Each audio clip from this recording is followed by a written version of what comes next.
That is, what should be your blade height for a velocity compound or pressure compounded machine?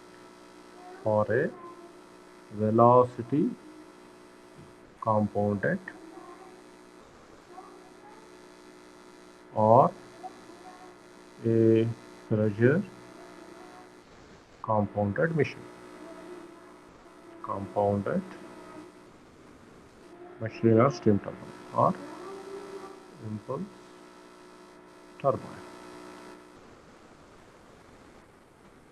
So this is a small subtopic. You can just go through the area, the textbooks. I will give the. So here the most important thing what we have to look at the mass flow rate. So the mass flow rate is given by m dot, that is in kg per second, and which is equal to your rho, that is your density, into a into velocity of the flow. Fine. And also we know that your density is equal to reciprocal of your specific volume, where V is the specific volume. So same equation I can write it as either m dot is equal to rho a Vf, or I can write m dot is equal to a into Vf by small v, or m dot into small v is equal to a into Vf. So this is how we can write it.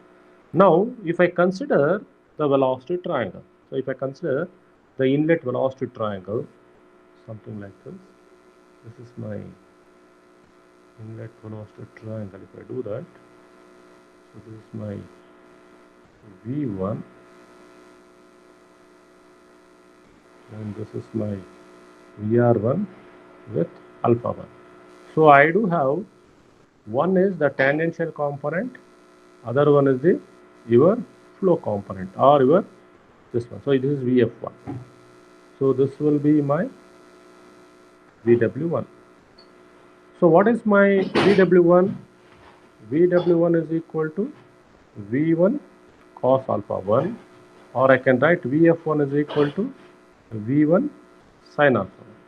So I can write m dot into small v, or m dot is equal to rho a into, or a into your Vf, I can write it as V1 sin alpha 1. Now, what is this area? If I consider turbine something like this, fine, this is the thing, and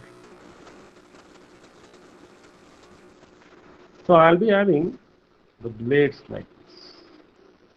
It will be somewhere like this. Okay. Now, if this is the drum, inside is the drum, and this will be the height. So this is your, I call as blade height, and the inside one we call it as the drum of the wheel or drum of the turbine. On this I'm going to take, and this is your tip of the blade, and this is on the hub actually. This is on the hub side. Hub to tip is what your flow will be there. And I do have a mean diameter. See. So this being all our axial flow machines, I will be having what is your mean diameter. So this will be my mean diameter.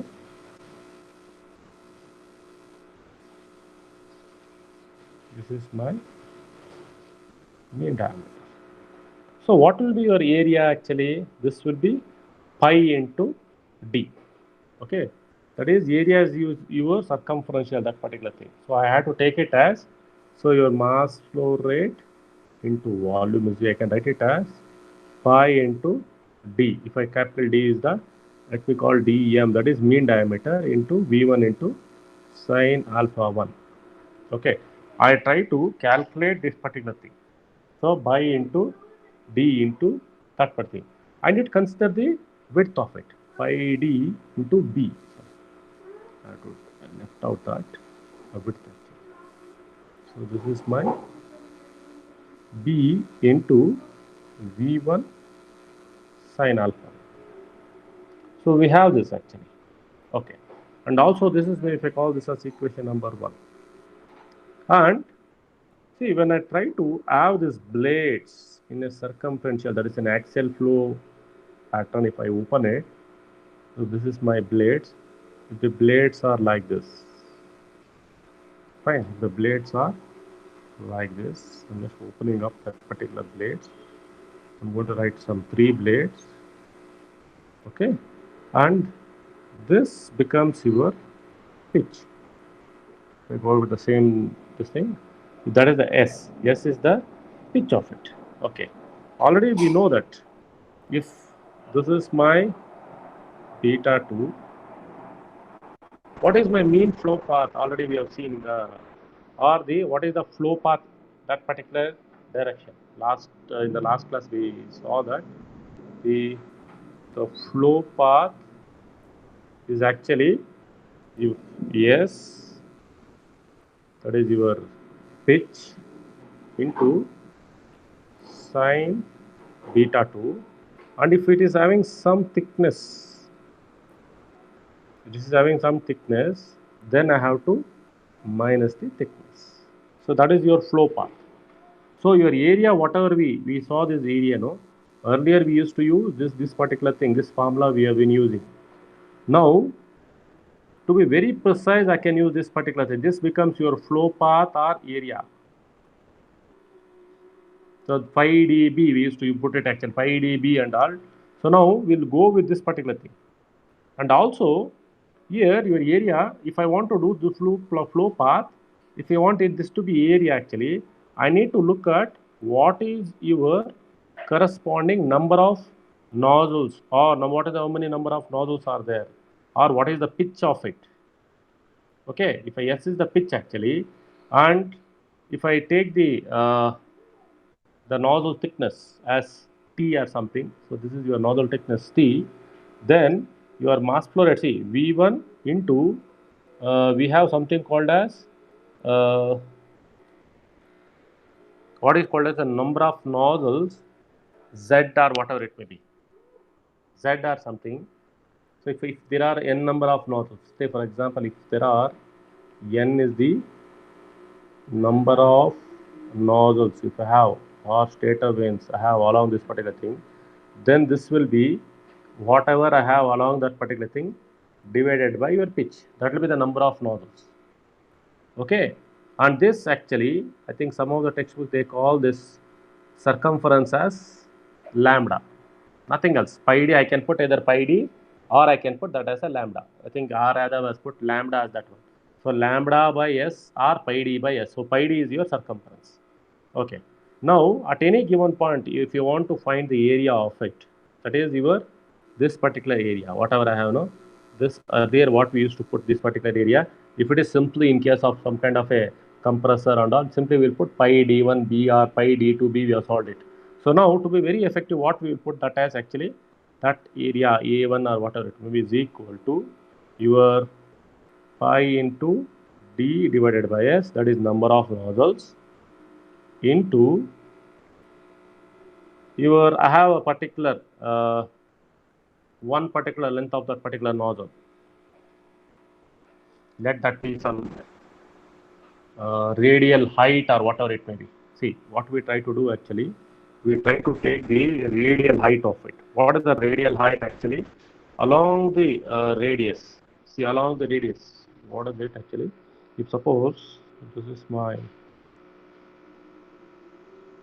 okay, this is my nozzle. Say I have a nozzle something like this. So this is my nozzle, right?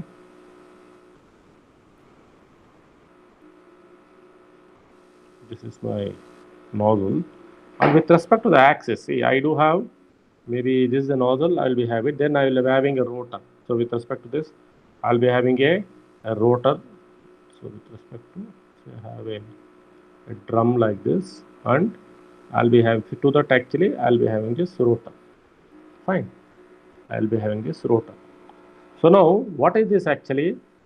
This is my R.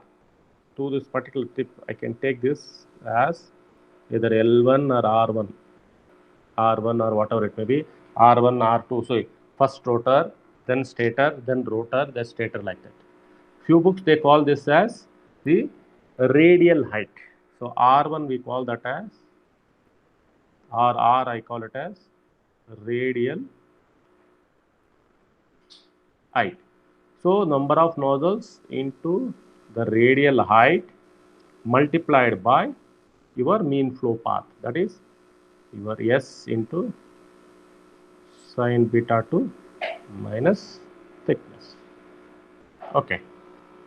So don't simply cancel out. This is something we have to take it out and then what. So now depending upon the thickness, I should be able to calculate. Now if I try to put it in my mass flow rate equation, this is equal to rho AV, or m dot is equal to your pi d, that is pi into d into S into R1, whatever it may be, S into sine beta 2 minus thickness, that is my A. Okay, what is your V actually? V is actually, it is V1 sine alpha 1 whole thing, either multiply by rho or divided by your specific volume. So this gives your mass flow rate. So this is the equation. It's clear that the angle is given by your R. See, R becomes critical for me. See, I can calculate beta for a given alpha. See, I know this. See, from this, why this equation is so critical actually. I should be able to calculate the blade height. I should be able to calculate the blade height or radial blade height R depending upon my beta 2, my alpha, fine, and depending upon my S. And anyhow, specific volume and all mass flow rate depends on what is the quantity of steam I am sending into it. So this equation is very critical. Okay. Now whether I can see, I can further simplify this particular thing. I can write in the relative velocity or whatever. So if you want, you can convert your sine alpha to using velocity triangles. You can some other form or whatever it may be. But alpha 1 is the flow angle. Alpha 1 is the flow angle which is fixed for a given thing. Now beta 2, I need to fix it. See, beta 2 minus thickness, depending upon my thickness, see, this quantity, see, this thickness should be as small as possible. I should need to thin out the aerofoil in such a way that this quantity minus this quantity is not becoming smaller. It is something like 1 minus 0.01. It should be like that. Okay, it should not be something like 1 minus 0.5. But if you have a blade, a bigger thickness of the blade at the tip actually, then this quantity becomes small.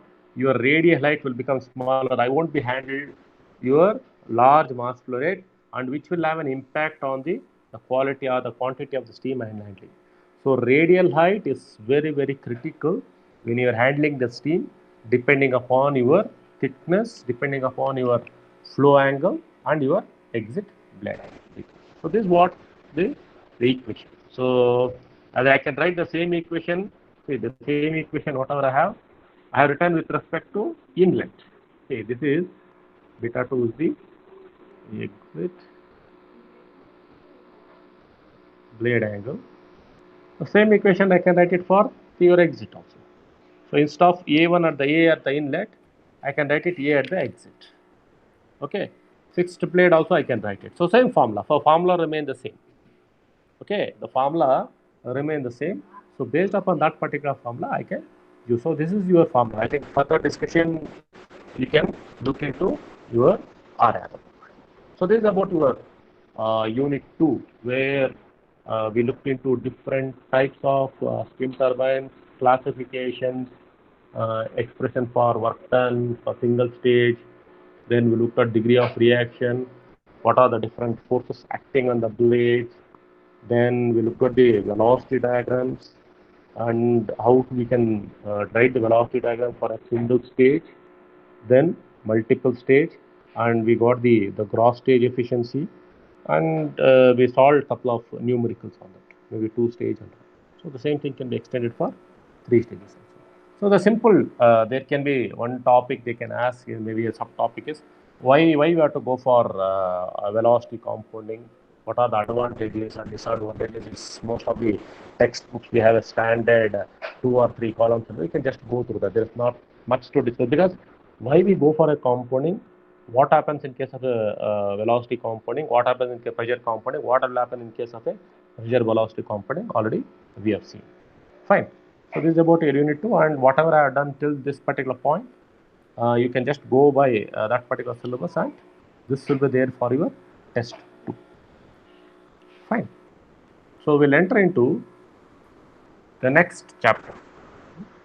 The next chapter is actually flow of steam through an impulse reaction steam turbine. What will happen if I have an impulse and reaction steam turbine? Okay. Now, already we have seen the velocity diagrams. So velocity diagram you have seen, and in case of a reaction turbine, we won't have the cup-shaped aerofoil or vanes what we have seen in impulse machines. What we will be seeing is actually we will be seeing an aerofoil-shaped blades actually. Okay, in an impulse, so let's look at in an impulse turbine. This is the in a impulse turbine. Okay, the pressure at the exit or outlet, at the exit of a moving blade, pressure at the exit of a moving blade is less than at the inlet. That means is less than at the inlet. What do you mean by it actually? This is for an impulse case. What is the meaning of it? That means that the velocity, that is, the meaning is the kinetic energy is absorbed. That's the meaning of it.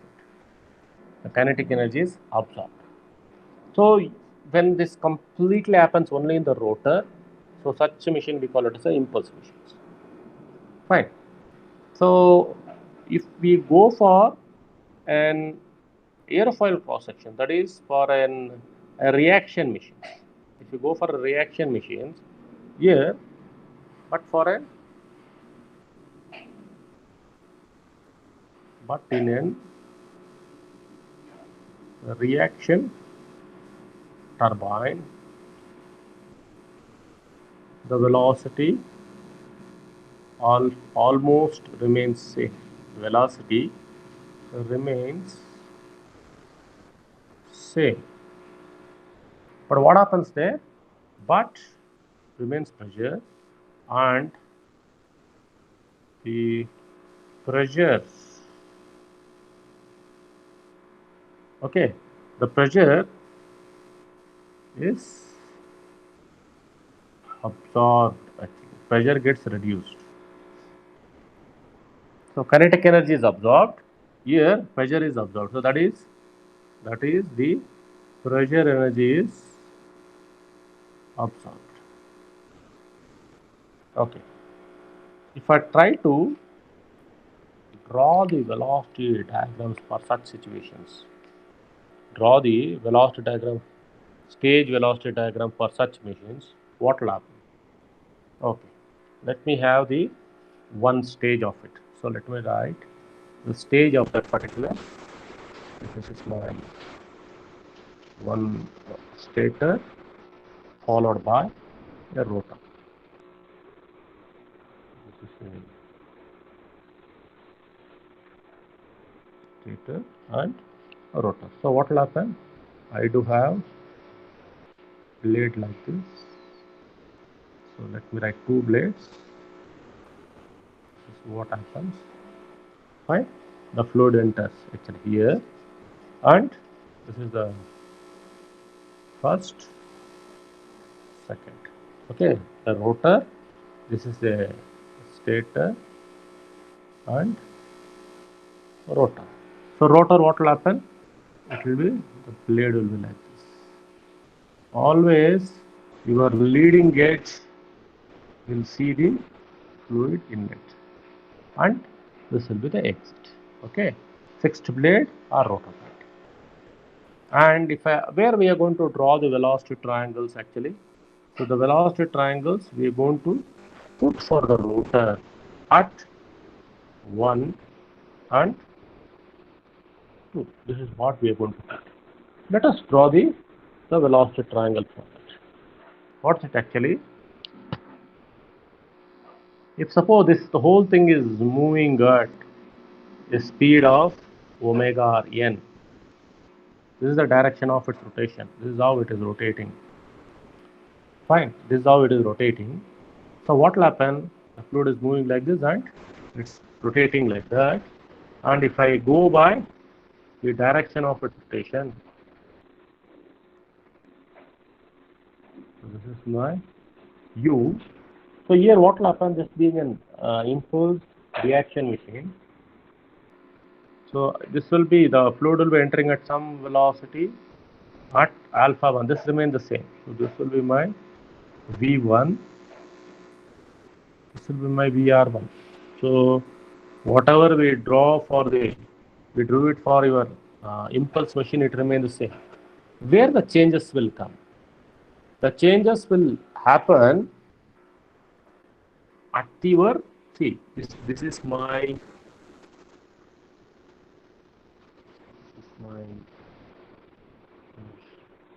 beta 1. Okay, this is my beta 1. See, in case of your impulse machine, my beta 1 and beta 2 used to be the same because of the cup shaped vein or whatever. Here, beta 2 may get reduced, something like this. So I will be having a beta 2 of this kind. So beta 2 will be less than your beta 1. Okay, so this will be your VR2 and this will be my V2, and I'll be having the VF2 like this and VW2 here, and I have my VW1 in this direction. So because of the beta 2 less than beta 1, what will happen? Because of beta 2 less than beta 1, see, the consequence is this may lead to VR2 less than VR. Sorry, VR2 greater than VR1. Sorry. VR2 greater than VR1. So this may happen for certain cases where your VR, so VR1, so when my beta 2 is less than beta 1. So either beta 1 will be equal to beta 2, or most of the cases we used to have beta 2 greater than your beta 1. So beta 2 is something like 35 degrees and beta 1 used to be some 33 degrees, like that, what we used to see actually.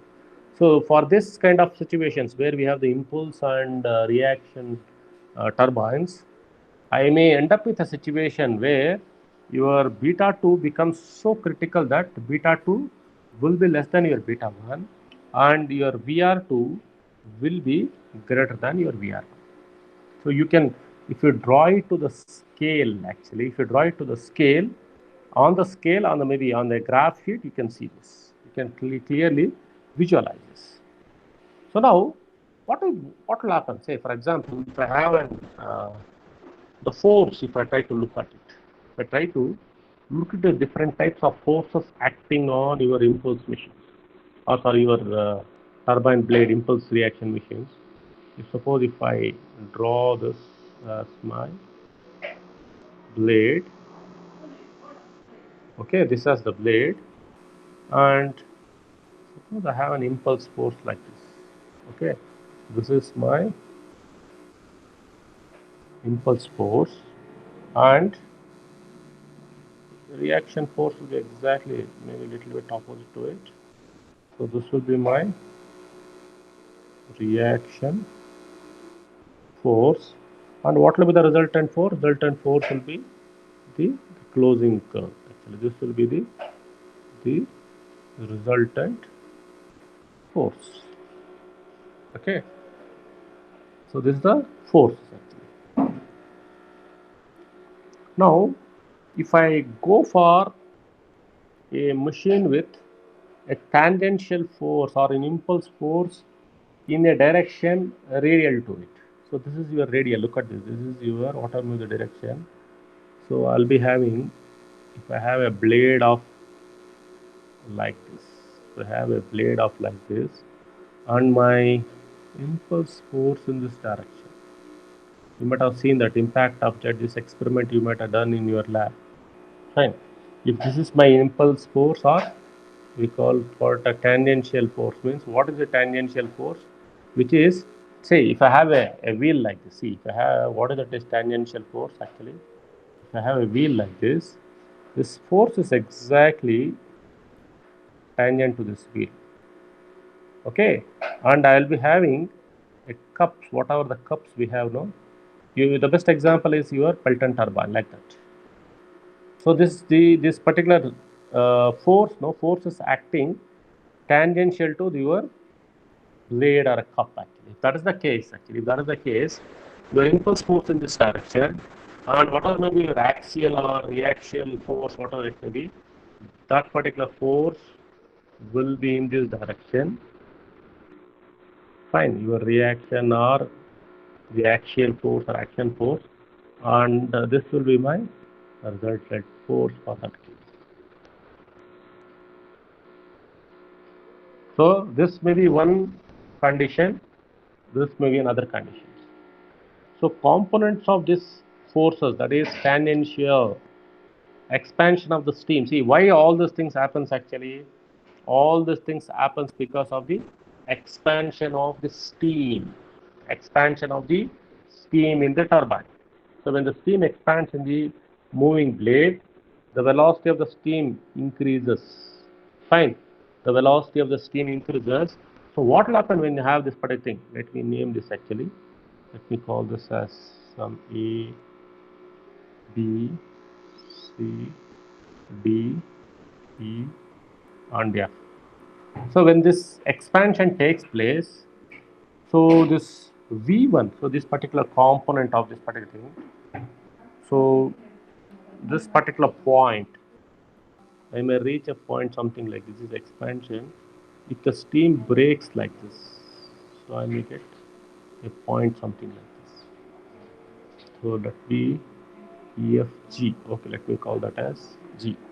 So when the steam expands in the moving blade, the steam velocity increased. Fine, the steam velocity increases. Okay, and because of this, actually, what will happen to relative velocity? I could see an increase in it actually whenever I have my beta 2 lesser. Otherwise, what will happen? Your VR2 will be the relative because of friction and VR2 quantity will be smaller. Okay. The increase in the relative velocity gives rise to a reaction force. Fine. This will gives rise to a reaction force. Whenever there is an increase in my, let me write that also, and an increase, an increase in the relative velocity VR2. Okay, this gives rise to gives rise to a reaction force. Fine, reaction force gives rise to a reaction force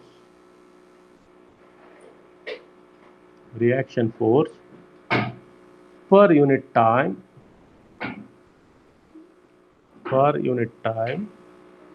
which should be equal to which should be equal to the mass flow rate.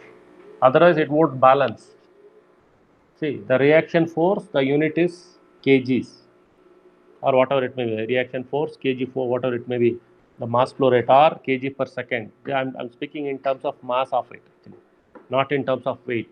These is only with respect to the mass of. I'm trying to compare with respect to mass. So kg per unit time, that is kg per second of that reaction force, literally will be equal to your mass flow rate. Okay, and this should be, and it should be in the direction. Okay, and this should be in the direction of your GF. What I am showing, it should be in the direction of your GF. Okay, it should be in the same direction of your GF. That's what I've written. Okay, so the reaction force, whatever is set up, where is the reaction force? Reaction force has to act in opposite direction. See, if this is the velocity, the relative velocity is going this direction, the reactive force should be in opposite direction. So that's why I have shown here. That's why I have shown this in this direction. Are you getting? So the reaction force, how it comes? The reaction force comes because of the increase in the relative velocity. Okay. Now if I try to see, this is an impulse force. Already we have. See, I do have this impulse force coming from V1. I do have the impulse force coming from V1 and the reaction force coming from because of your VR to increase. So my resultant force will be in this direction. Suppose if I change my mass flow rate to my second condition, this impulse force is brought to parallel in this direction, tangential. That's what I have shown in second diagram. Second diagram is a bit difficult. First diagram is what happens in most of your steam turbine. Then second thing, if you look at it, if my impulse is in parallel, my reaction will become perpendicular. See, if this is my impulse, what we have, that is the direction of your V1, your reaction will be exactly in this direction in that case. So this particular quantity V1, the V1 will start coming in the C. V1, if V1 goes in this direction, this is pulled in such a way that my reaction, this VR will be in this direction. So the reaction force will come in this direction. VR will try to move up actually. Okay. If I try to combine the impulse force and reaction force, we get the resultant force. That's what I have done using your vector diagrams. Okay. Now, what will be the tangential force? Already we have seen from the Euler equation. The tangential force, the tangential force, the tangential force on the machine. What is it actually? On the wheel or a turbine wheel. What is it? Is actually this Ft is equal to your mass flow rate into your whirl velocities. Into your whirl velocities V dot W. Okay. Then what will be your work done multiplied by your, see, this is my tangential velocities. So I can write, I call this as some equation 1. Work done will be equal to tangential force into its velocity, or I can write m dot into Vw into u. Okay. So what will be the power developed per time? So divided by time if I do. So mass flow rate into Vw. So this is actually, this is, see, if it is only mass, if it is only, so mass flow rate into u into that particular thing, this is work done. See, if this is only mass flow, it becomes work done. If it is mass flow rate, so look at this. This is my simple mass. Let me write it simply mass. This is force, as a work done. If it is m dot, if I do actually, this is work done per second, that is your power. Okay, if I divide it by 1000 or whatever it may be, I am going to get in terms of so much of watts. Okay, so already we have seen what is the degree of reaction. So degree of reaction already we have seen, we have defined. We have defined what is the degree of reaction. Let us define it again.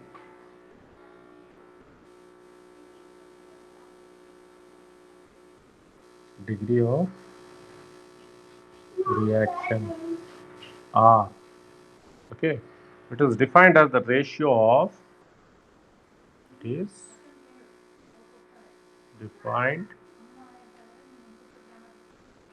as the ratio of isentropic heat drop, isentropic or ideal, isentropic heat drop in the rotor or moving blades, in the rotor or moving blades, in the rotor or moving blades to the total isentropic, or the isentropic to the total isentropic heat drop in stator and rotor. Okay, or this we can call this as the combined stator and rotor, we call it as a stage. Okay, or we can write R is equal to mathematically delta H isentropic in the rotor. Okay, isentropic in the rotor to delta H isentropic in the stator plus delta H isentropic in the rotor.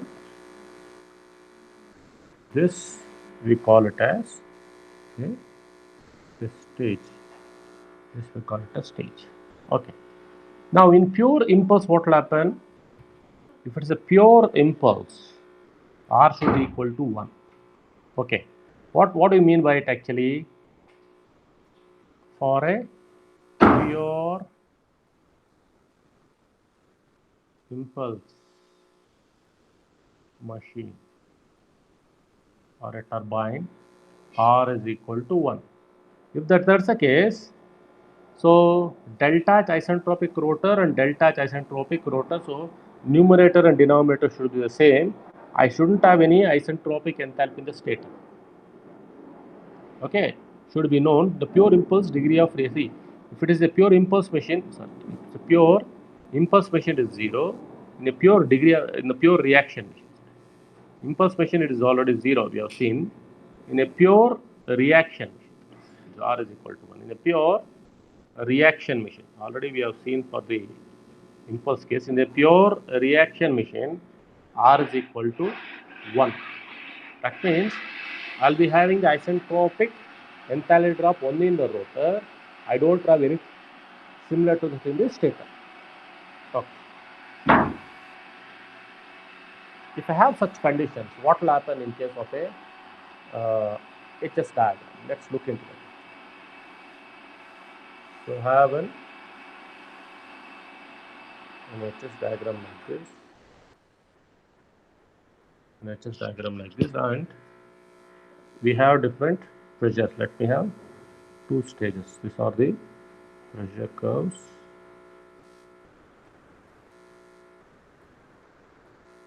Okay. Then I need to show the corresponding drop actually. So this is my drop. Fine. This is my drop. So this is my H. Yes. So this is the stator. That is from, I call this as 1, 2, and 3 from 1 to, so either you could go with 0, 1, 2 also, doesn't matter. Then the actual one will be something like this. So the actual drop will be something like this. So this will be 2, this will be 2 dash, this will be 3, this will be 3 dash. This is what happens in case of your expansion. So what it is actually, if at any given point, if I draw the horizontal line here, this is an horizontal line, and this is one more horizontal line, this is one more horizontal line, fine. And similarly I can draw the other horizontal lines. This will give the actual one. Look at this. This will give the actual enthalpies at any given point. Okay, all these values what I am looking at. This will give the H1, this will be H2, this will be H2 dash, this is H3, this is H3 dash. So what is your isentropic? What I told? Isentropic, this is the idea. This is delta H isentropic stator. Fine, this is for the stator. Then this is my delta H isentropic for the rotor. I can get the corresponding value. What is it actually? H1 minus H2 dash for the stator. Then H2 dash minus H3 dash for the your rotor. I can get it and I can calculate it. So what is the nozzle efficiency? If I look at the nozzle efficiency, the nozzle or stator efficiency, nozzle or stator efficiency, if I look at it, it is what is happening actually, it is the actual. The actual one is actually H1 minus H2 divided by H1 minus H2 dash. So this is less than 100%. I'll be getting the exact efficiency of that particular. And if I do the same thing for your rotor, I may be getting the blade or vane efficiency.